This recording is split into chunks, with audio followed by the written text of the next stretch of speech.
Carl Sargent hanged himself in his utility room at home while his wife was upstairs and left a note on the door telling her not to enter. An inquest heard today. The Welsh Assembly member killed himself 4 days after he was sacked by Carwy Jones over disputed allegations of groping and touching women.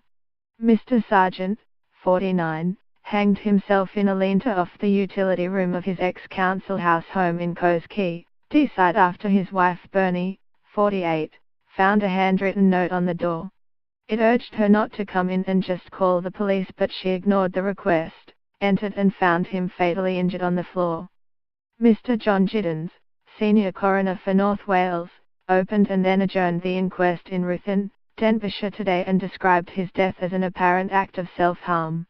The 10-minute hearing, which was not attended by Mr. Sargent's wife or their 2 adult children Jack and Lucy, was told that the family and paramedics had desperately tried to revive Mr. Sargent for between 20 and 30 minutes.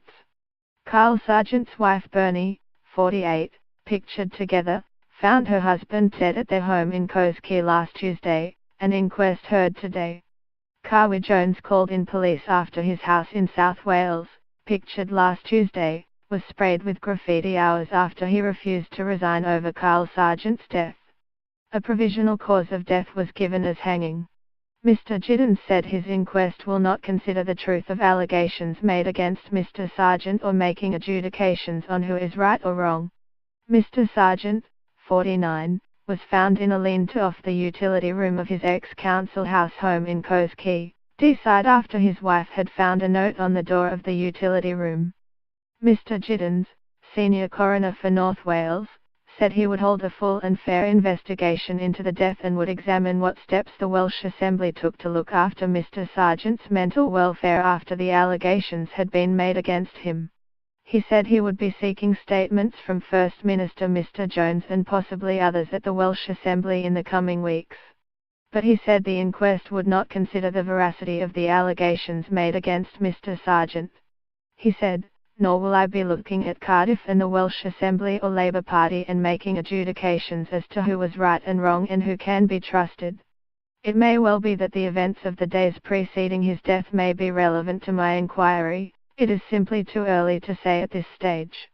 I am nonetheless grateful to note from the family's solicitors and also from the First Minister that they are all willing to assist me in my investigation. I shall be seeking statements from them and possibly from others at the Welsh Assembly in the coming weeks."